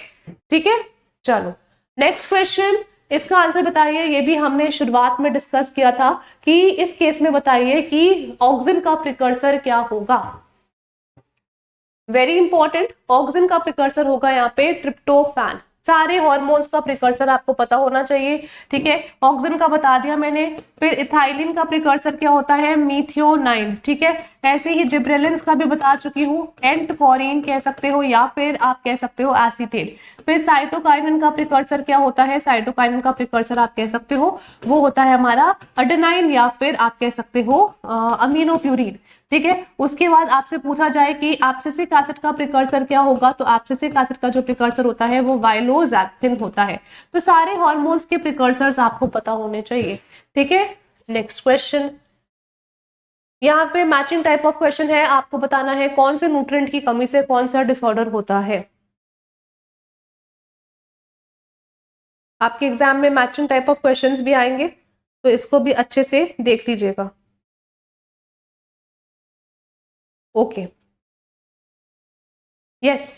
देखो अभी अभी मैंने देखा कि डायबैक जो होगा सिट्रस का वो होता है कॉपर की कमी से, तो ए का 2 होना चाहिए। अब अगर ए का 2 होना चाहिए तो हमें यही ऑप्शन दिख रहा है, तो चेक कर लेते हैं कि यही सारे ऑप्शंस मैच खा रहे हैं कि नहीं। बी का 1 होना चाहिए। देखे, हार्ट रॉट ऑफ शुगर पीट आपका बोरॉन की कमी से, यस। सी का 4 grey speck of oats manganese की कमी से, yes. Little leaf disease zinc की कमी से, यस। तो right answer is option A. ठीक है, चलो अगला क्वेश्चन बताइए। इस केस में आपको बताया है कि डीसीएमयू जो हर्बिसाइड है वो एक तरह से फोटोसिंथेसिस में इलेक्ट्रॉन के फ्लो को रोक देती है। तो वो किस चीज को रोकती है कि इलेक्ट्रॉन फिर आपका फ्लो नहीं कर पाता? This is also a very good question. ठीक है, तो बताइए यहाँ पे राइट आंसर क्या होगा। फोटो सिस्टम 1 मतलब P700, PS2 मतलब P680। अब क्या होता है, फोटोसिंथेसिस चलता है तो कुछ सब्सटेंसेस फोटोसिंथेसिस को रोकते हैं, इलेक्ट्रॉन के फ्लो को डिस्टर्ब कर देंगे तो फोटोसिंथेसिस रुक जाएगा। तो कुछ PS1 को ब्लॉक करते सब्सटेंसेस तब रोक पाते हैं, और कुछ PS2 को रोकते हैं तब रोक पाते हैं। सबसे पहले ये तो बहुत इंपॉर्टेंट है, DCMU, इसको कहते हैं डाइक्लोरो मिथाइल यूरिया। ठीक है, यहाँ पे आपका दिया हुआ है। ठीक है, तो यहाँ पे आप कह सकते हो कि एक तरह से ये जो आपका DCMU है, डाइक्लोरोफिनॉक्सी डाइमिथाइल यूरिया, इसको हम शॉर्ट में डायूरॉन भी बोलते हैं, और ऐसे CMU होता है। तो ये दो चीजें जो है वो कौन से फोटो सिस्टम को डिस्टर्ब करती है? वो PS2 को करती है, P680 को करती है। ठीक है, तो यहाँ पे ऐसे वो ब्लॉक करती है और फिर इलेक्ट्रॉन फ्लो जो है वो डिस्टर्ब हो जाता है। ठीक है, आपका इलेक्ट्रॉन जो है वो PS2 से प्लास्टोक्विनोन तक नहीं जा पाता है ना। अब यहाँ पे कुछ इनहिबिटर्स होते हैं जो एक तरह से किसको डिस्टर्ब कर रहे हैं, आप कह सकते हो एक तरह से हमारे PS1 को ब्लॉक कर देते हैं। तो अगर ये PS1 P700 ब्लॉक हो जाएगा तो डाइकार्ट और पैराकार्ट की वजह से होता है, और ये आप कह सकते हो एक तरह से ये फिर आपका जो इलेक्ट्रॉन है वो कहां से कहां नहीं जा पाएगा, वो PS1 से फिर में नहीं जा पाता। तो हम कह सकते हैं ये वाले जो इनहिबिटर्स है वो नॉन साइक्लिक फोटोफॉस्फोरिलेशन को ब्लॉक करते हैं, क्योंकि PS2 तो नॉन साइक्लिक में होता है, और ये वाले जो इनहिबिटर्स है वो साइक्लिक फोटोफॉस्फोरिलेशन को ब्लॉक करते हैं। ठीक है, यहाँ पे राइट आंसर हो जाएगा PS2। ठीक है, अगला क्वेश्चन मैचिंग वाला है, फिर से आपको हार्मोन और उसके बायो असे दिए हुए हैं। तो कोशिश यही है कि हर चैप्टर के मेन पॉइंट्स आपके कवर हो जाए इन क्वेश्चन से। अभी ये सब डिस्कस किया था हमने, है ना। तो ऑक्सिन का जो होता है वो अवेना कर्वेचर टेस्ट होता है, तो A का 3 होगा। A का 3 है तो यहाँ पे ही दिख रहा है हमें, C ऑप्शन ही होना चाहिए। B का 4 विच इज B का 4 होगा, A का 3 होगा। जिब्रेलिन्स का क्या होगा, B का 2 होगा। ठीक है, तो कुछ तो गड़बड़ हो गई है यहाँ पे। ठीक है, साइटोकाइनिन का क्या हो जाएगा, टोबैको पिथ कल्चर टेस्ट, और ABA का rice seedling growth inhibitor test. तो यहाँ पे ऑप्शन थोड़े सही कर लो। A का 3, ठीक है, यहाँ पे ठीक लिखा है लेकिन जब ऑप्शन दिए थे तो गलत लिखा था। तो A का 3, B का 2, C का 1 और D का 4। तो ये आपका राइट आंसर होगा। ठीक है, थोड़ी सी करेक्शन होगी, अभी पहले जो था वो कुछ और लिखा था और अभी आपका कुछ और हो गया, तो हल्का सा मिस्टेक हो गई है, तो आप इसको चेक कर लेना। ठीक है, ये राइट आंसर है जो मार्क्ड है। ओके, अगला question, which instrument measures plant growth? अभी बता दिया मैंने आपको, कुछ आंसर्स तो मैं आपको ऐसे ही बता दे रही हूँ। तो राइट आंसर क्या होगा, ऑक्सैनोमीटर, है ना। ऑक्सैनोमीटर जो होता है वो मेजर करता है ग्रोथ को। ठीक है, क्लियर। अगला क्वेश्चन, अब साइंटिस्ट से भी क्वेश्चन आते हैं भाई, पिछले साल भी आपके एग्जाम में क्वेश्चन आया हुआ है। साइंटिस्ट जो इंपॉर्टेंट फिजियोलॉजी में है वो पढ़ के जाइएगा, स्पेसिफिकली फोटोसिंथेसिस चैप्टर के और रेस्पिरेशन चैप्टर के। यहाँ पे आपको बताए गए साइंटिस्ट और उनका कंट्रीब्यूशन, तो आपको पहचानना है क्या चीज सही है। ओके, अब एम्डन, मेयरहॉफ और पार्टनर्स, ये साइंटिस्ट किससे रिलेटेड है, ये हमारे ग्लाइकोलिसिस से रिलेटेड है। ग्लाइकोलिसिस को और क्या बोलते हैं, ईएमपी पाथवे, तो इनके नाम से ही हम ईएमपी पाथवे बोलते हैं। हैंस क्रेब, हैंस क्रेब तो बहुत सिंपल हो गया भाई, क्रेब साइकिल यानी कि टीसीए साइकिल के लिए रिस्पॉन्सिबल है। ब्लैकमैन ने हमें क्या दिया था, लॉ ऑफ लिमिटिंग फैक्टर, है ना, और ब्लैकमैन के अनुसार कार्बन डाइऑक्साइड होता है लिमिटिंग फैक्टर। ठीक है, एबे नॉलेट ने क्या किया था, ये इन्होंने ऑस्मोसिस के बारे में हमें बताया था। तो राइट आंसर क्या हो जाएगा, 1 का B, फिर C का A, 2 का A, 3 का C और 4 का D। This is the right answer. ठीक है, अगला नेक्स्ट क्वेश्चन है, बताइए असर्जन रीजन टाइप का। यहाँ पे बोला है कि आयरन की कमी जो है वो फर्स्ट लीव्स में देखने को मिलती है, और इसका रीजन क्या दिया है कि आयरन आपका इमोबाइल एलिमेंट है। बताओ, पहली स्टेटमेंट तो ठीक है, आयरन है आपका एक लेस मोबाइल एलिमेंट होता है, सबसे पहली बात। ठीक है, और इसके डेफिशिएंसी सिम्टम्स हम लोग यंग लीव्स में ही देखते हैं। तो पहली स्टेटमेंट सही है, दूसरी स्टेटमेंट गलत है। ठीक है, तो हम लोग फटाफट इसके बारे में मोबिलिटी वाली बातें कर लेते हैं। कुछ एलिमेंट्स हाईली मोबाइल होते हैं, कुछ मॉडरेटली, कुछ लेस और कुछ इमोबाइल। ठीक है, तो आपको पता होना चाहिए ये सारे एलिमेंट्स हमारे हाईली मोबाइल होते हैं। तो जो एलिमेंट्स हाईली मोबाइल होते हैं उनकी डेफिशिएंसी हम लोग कहाँ देखते हैं, उनकी डेफिशिएंसी हम लोग ओल्ड लीव्स में देखते हैं। ठीक है, फिर यहाँ पे आप कह सकते हो कि मॉडरेटली मोबाइल एलिमेंट्स है, इसमें जिंक आएगा। ठीक है, तो इसके डेफिशिएंसी सिम्टम्स हम लोग ओल्ड और न्यू लीव्स दोनों में देख सकते हैं।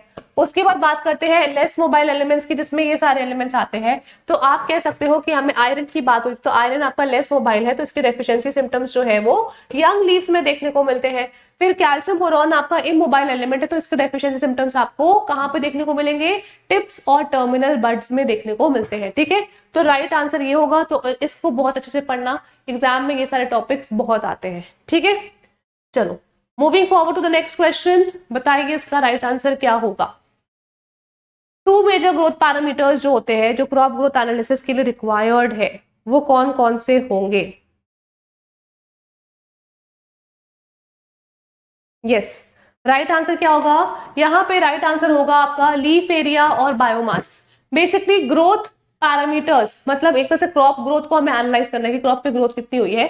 तो आप कह सकते हो कि दो चीजों से हम एनालाइज कर सकते हैं। लीफ एरिया में ये बताएगा कि फोटोसिंथेसिस कितना हुआ है ना, और बायोमास से भी हमें उसकी यील्ड वील्ड पता चलेगी। तो मेन हमारा यही आपके पैरामीटर्स होते हैं जो ग्रोथ के लिए रिस्पॉन्सिबल है।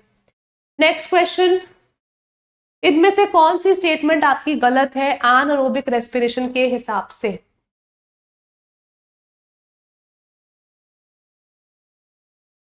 बताओ। देखो, एनारोबिक रेस्पिरेशन मतलब जिसमें हमें ऑक्सीजन नहीं रिक्वायर्ड है, और एरोबिक मतलब जिसमें हमें ऑक्सीजन रिक्वायर्ड है। तो बेसिकली होता क्या है, अगर आपका एरोबिक रेस्पिरेशन हो रहा है तो वो होता है माइटोकॉन्ड्रिया के अंदर, लेकिन एनारोबिक रेस्पिरेशन मतलब ग्लाइकोलिसिस वगैरह की बातें हो रही हैं तो वो होता है साइटोप्लाज्म में। ठीक है, तो ये स्टेटमेंट पहले ही गलत है। एनारोबिक रेस्पिरेशन जो है वो हमारा माइटोकॉन्ड्रिया में नहीं होता है, सिर्फ एरोबिक रेस्पिरेशन होता है। क्या एनारोबिक रेस्पिरेशन में ग्लूकोज का पार्शियल ऑक्सीडेशन होता है? यस, क्योंकि आपका ग्लूकोज का पार्शियल ऑक्सीडेशन होता है इसलिए हमें प्रोडक्ट पे या तो अल्कोहल मिलता है या तो हमें लैक्टिक एसिड मिलता है। अगर पूरा ऑक्सीडेशन होता तो हमें एरोबिक रेस्पिरेशन बोलते हैं, और उस केस में हमें कार्बन डाइऑक्साइड और वाटर मिलता है। ठीक है, अब यहाँ पे क्या एनारोबिक रेस्पिरेशन में हमें 2 ATPs का नेट गेन मिलता है? यस, और ये हमें ग्लाइकोलिसिस से ही मिलता है। तो बाकी स्टेटमेंट सही है, हमारा फर्स्ट स्टेटमेंट वाज रॉन्ग। अब नेक्स्ट क्वेश्चन की तरफ बढ़ते हैं, बताइए इसका राइट आंसर क्या होगा। गर्डलिंग एक्सपेरिमेंट जो हम करते हैं जिसमें हम एक बार को रिमूव करते हैं रिंग मार के, तो उसमें आप क्या कहते हैं, अगर हमने उसमें बार को रिमूव करा है और उसमें आपका एक तरह से फ्लोएम भी इंक्लूडेड था, तो इस केस में हम क्या कह सकते हैं, आफ्टर सेवरल वीक्स आप क्या ऑब्जर्व करोगे। आफ्टर सेवरल वीक्स आप क्या ऑब्जर्व करोगे। बहुत अच्छा क्वेश्चन है ये। इसमें क्या होता है, इसमें आपका स्वेलिंग देखोगे लेकिन गर्डल के ऊपर, और रूट्स मर जाएंगी। देखो होता क्या है, फ्लोएम जो है वो हमारे फूड का ट्रांसलोकेशन करता है। जो भी पत्तियों में खाना बना है उसको नीचे लाने का काम कौन कर रहा है, फ्लोएम करेगा, है ना। अब व्हाट हैपेंस, अगर हमने कट सा मारा है, ऐसे सर्कल सा कट मारा है हमने बार्क में, और उसको हम लोग गर्डलिंग एक्सपेरिमेंट कहते हैं, और एक गर्डलिंग एक्सपेरिमेंट करा हमने, तो फ्लोएम भी डैमेज हो गया। अब फ्लोएम डैमेज हो गया तो फूड जो बना हुआ है लीफ में वो नीचे नहीं जा पाएगा, तो यहीं पे इकट्ठा हो जाएगा, तो यहाँ पे स्वेलिंग वगैरह हो जाएगी, और जड़ों को फिर न्यूट्रिशन नहीं मिल पाएगा, मिनरल्स वगैरह नहीं मिल पाएंगे, तो जड़ें आपकी मर जाएंगी, है ना। तो सबसे पहले जब भी आप गर्डलिंग एक्सपेरिमेंट या रिंगिंग एक्सपेरिमेंट करते हो तो इस केस में जड़ें आपकी मर जाती है, क्योंकि फ्लोएम का ट्रांसलोकेशन नहीं हो पाता, फ्लोएम आपका डैमेज हो जाएगा। तो अल्टीमेटली आप कह सकते हो इस केस में फिर हमारा जो स्वेलिंग देखी जाती है वो स्टेम गर्डल के ऊपर देखी जाती है। क्यों? क्योंकि फूड वहां पे अक्यूमुलेट हो गया है, वो ट्रांसलोकेट नहीं हो पा रहा है, इसलिए हम ये देखते हैं। ओके, और आपको याद रखना है कि यहाँ पे ये जो गर्डलिंग एक्सपेरिमेंट है ये हमें इसी बात का प्रूफ देता है कि फ्लोएम ही ऐसी चीज है जो फूड का ट्रांसलोकेशन करवाता है। Okay, clear. चलो अगला क्वेश्चन है आपके सामने, ये बताइए इसका राइट आंसर क्या होगा। ईस्ट जो है ना, वो एनारोबिक रेस्पिरेशन करता है, फर्मेंटेशन करता है, वो शुगर को अल्कोहल में कन्वर्ट करता है। तो ईस्ट में अगर हमने ऑक्सीजन दे दिया तो उस केस में ग्लाइकोलिसिस कम हो जाएगा और फर्मेंटेशन रुक ही जाएगी। तो इस इफेक्ट को क्या बोलते हैं, मतलब ऑक्सीजन देने से क्या हुआ, आपका एनारोबिक रेस्पिरेशन यानी कि ग्लाइकोलिसिस कम हो गया या फर्मेंटेशन कम हो गया है ना, तो इस इफेक्ट को हम लोग पास्चर इफेक्ट कहते हैं। ऑक्सीजन नहीं चाहिए आपको एनारोबिक रेस्पिरेशन में, और अगर आप दे दोगे तो वो प्रोसेस नहीं हो पाएगा, ठीक है। ईस्ट तभी कर पाएगा फर्मेंटेशन जब उसको ऑक्सीजन ना दो, अगर आपने उसको दे दी तो फिर एनारोबिक रेस्पिरेशन कम हो जाएगा। नेक्स्ट क्वेश्चन बताइए इसका राइट आंसर। एक पॉटेड प्लांट है, ग्लास चैम्बर में रखा हुआ है और उस मॉइस्ट सॉइल मिली हुई है उसको।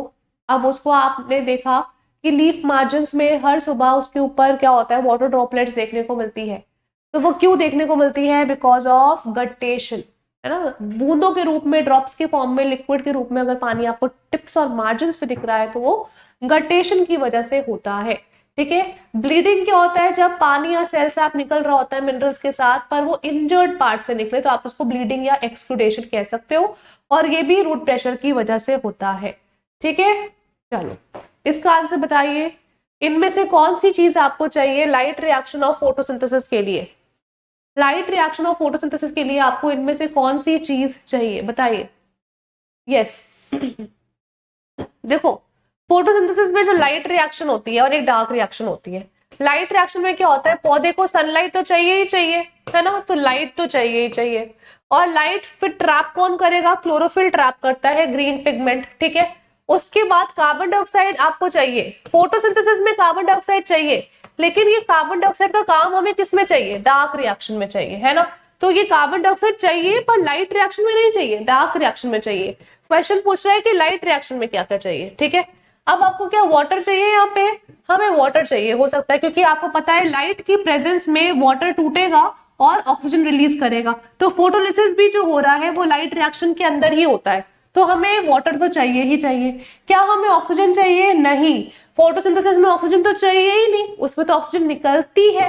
तो राइट आंसर क्या हो जाएगा? राइट आंसर हो जाएगा सी, डी एंड ई। ये अच्छा क्वेश्चन था, काफी बच्चे यहाँ पे ये वाला आंसर लगा देंगे, ए सी डी ई। तो याद रखिएगा कार्बन डाइऑक्साइड भी चाहिए हमें फोटोसिंथेसिस में, लेकिन लाइट रिएक्शन में उसका कोई काम नहीं है, वो हमें डार्क रिएक्शन में चाहिए, क्योंकि डार्क रिएक्शन में कार्बन डाइऑक्साइड फिक्सेशन होता है।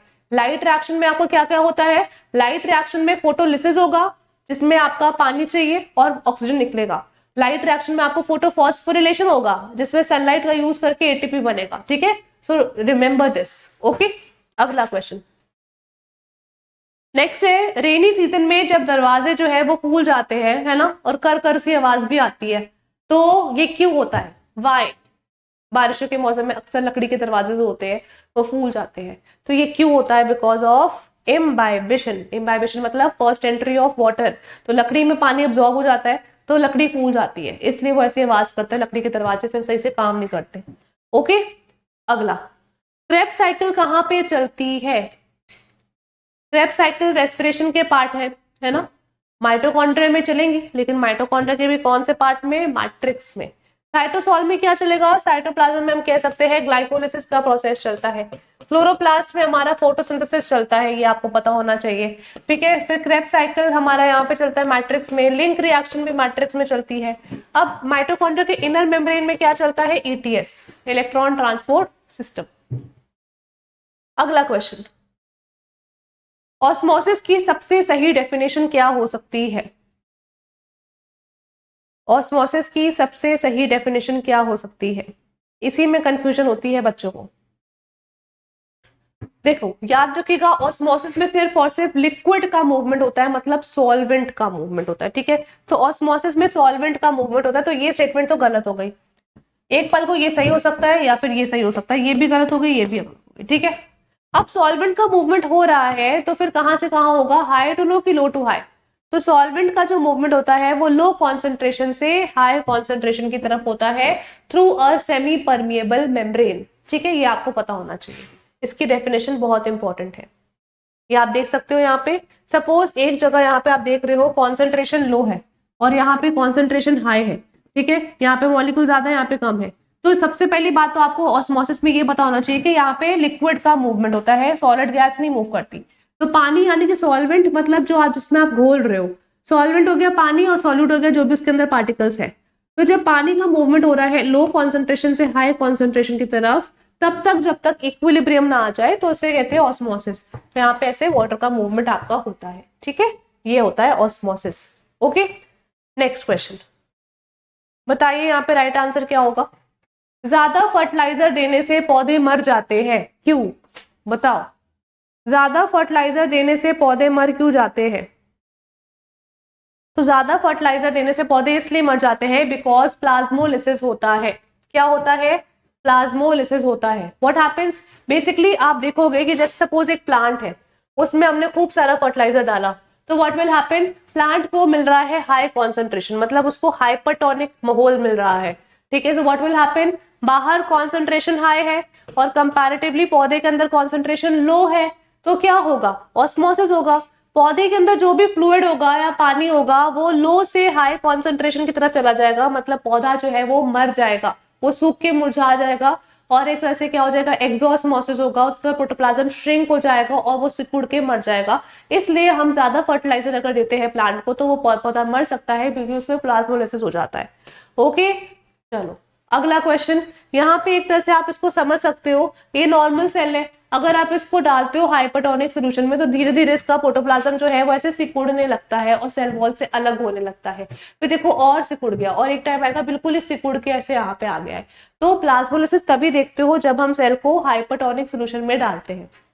ओके, अगला क्वेश्चन, ये भी बहुत सिंपल है। फोटोसिंथेटिकली एक्टिव रेडिएशन क्या होगी इनमें से?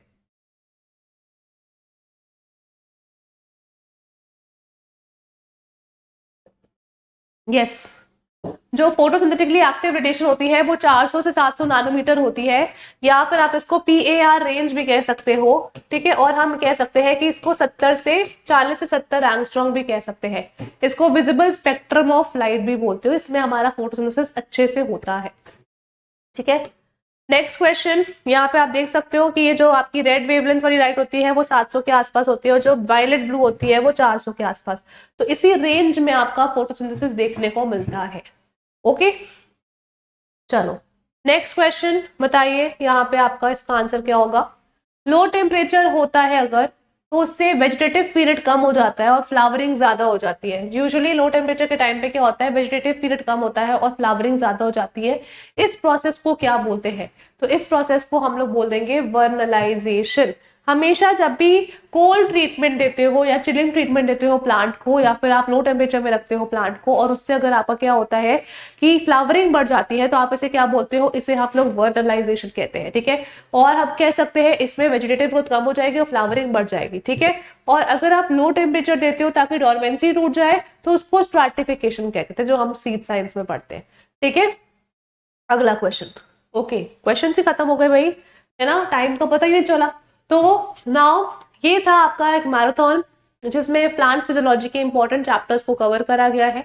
तो बेसिकली जो इंपॉर्टेंट चैप्टर्स है आपके, जो आपके एग्जाम में आ सकते हैं, वो photosynthesis, respiration, mineral nutrition, hormones वाले चैप्टर्स ज्यादा इंपॉर्टेंट होते हैं। ट्रांसपिरेशन से भी क्वेश्चंस आ सकते हैं। तो इसी सब बातों को फोकस करके we have brought this session. तो आई होप आपका एग्जाम अच्छा जाए, जो जो पॉइंट्स मैंने बताया आपको समझ में आए हो, आपका रिविजन अच्छा हुआ हो, है ना। So all the very best to all the aspirants, और आप प्रैक्टिस करते रहो ऐसे क्वेश्चंस जब तक आपका एग्जाम नहीं है, and be confident in your exam. Okay, thank you so much all of you. ऐसे ही मैं आपके सामने आती रहूंगी बढ़िया बढ़िया क्वेश्चंस लेके। If you have like the session तो please share it with your friends और कमेंट्स पे अपने व्यूज बताना। Thank you.